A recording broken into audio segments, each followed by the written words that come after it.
Hi there, Steph. Thanks for popping by. So today I'm sharing with you a card I created using the Greeting Farm stamp set called MERISA. And it's basically the Greeting Farm has, I think, three different mermaid stamps, large-ish stamps. There's one with loads of tiny mermaids, but there's bigger ones like this one, and I think there's three because I bought all of them. Because I really like them. I don't know why. I think it must be something from when I was a child.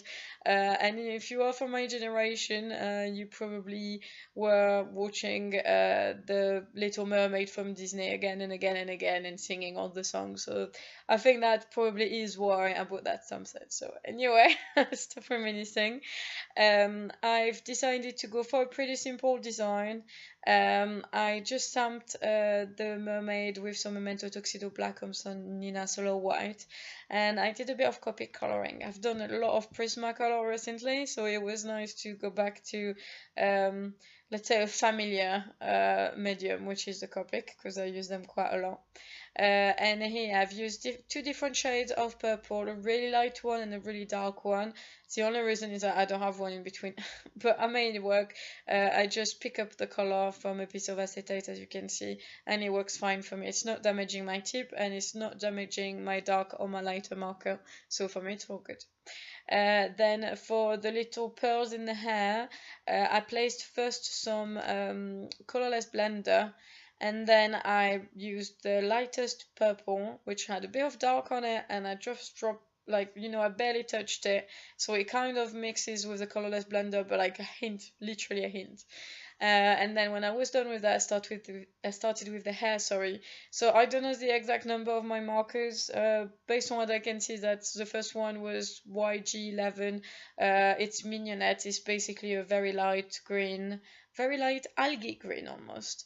And then I probably used I can't remember. Is it G14 or YG06 or God knows which number? So let's forget about the numbers. Just pick grains, grains you like, and a very light shade, one or two shades in between, and a really dark one.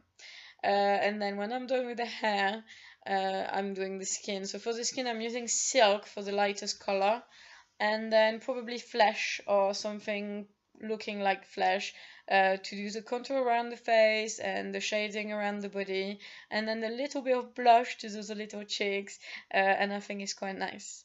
Then I do a lot of shading with cool grey markers and warm grey markers, but this mermaid is in the water, so for a change, like a lot of people do with florals, I did a blue shading. It's not really shading, it's more like a halo. And then instead of just going around, I decided to go around and then do some dotting. So I added quite a lot of dots in the end. I probably spent more time dotting on that card than doing anything else. I used two different shades of blue, like one really light one, like blue B000, something like that, and then a BG01, which has tones like hints, like really tiny hints of green in there. It looks mostly blue, but hints of green. And then I did some cool gray, probably cool gray one, I can't remember, just to add a different color, and then I wasn't quite happy with it, so I decided to start working on the tail, and then I would go back to the background. So I took my Copic Ciao At You Spica glittery pen, and I took the purple one. It's really nice. And I just place it. I place the dark color where the dark shading is, and I kind of try to fade it a little bit, so it's not like a straight line that stops. It kind of fades throughout the design. And then where it's lightest, I did dotting with a white gel pen, so it looks even lighter. So it's a good way to create texture and add a bit of contrast between the lighter part and the darker parts, without it looking too blended, if you know what I mean. Once I'm done with that, I used the Sakura Micron pigment pen, and it's a really nice dark black, which I really like for retracing the lines, and it really makes the image looks a lot neater and a lot nicer. I really like it. And I just go around, and it takes a little while. It depends what kind of design you're using, but the effect is, I think, really nice, so it's definitely worth it. And then I will start again on the background. and I wasn't quite sure. And in the end, I just carried on dotting and dotting and dotting. Until I was happy with it. So it's one of these things that sometimes you haven't quite planned, but it turned out like it turns out. I did just use it's a Sakura glaze pen, but it's almost like a shimmery glaze. It's not white, it's not transparent because it's kind of, no, it's not transparent. There's a hint of shimmer, but it's very subtle. It's much more subtle than the glittery pen. It's still, you know, it's a different ball game altogether. It's just adding a little something, but not that much. It's just, yeah, subtle.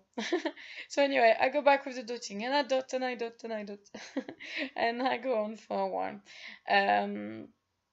And there's not much more to say. It was a pretty simple card. I tried to add a few little stars and stuff, but the white didn't pop very much against the blue dots.